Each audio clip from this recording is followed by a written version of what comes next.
আরে হ্যাঁ, আমরা হচ্ছি বাংলায় আরশোলা আর ইংরেজিতে ককরোচ।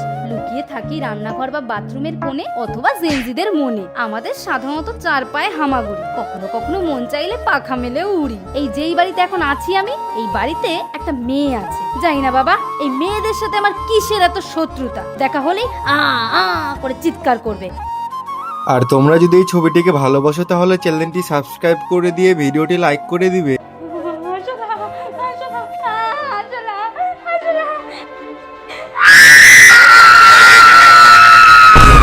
বাবা চিৎকার করে কানটা একেবারে তালা লাগিয়ে দিয়েছিল। এমন করছিল মনে হয় আমি ওকে খেয়েই ফেলবো।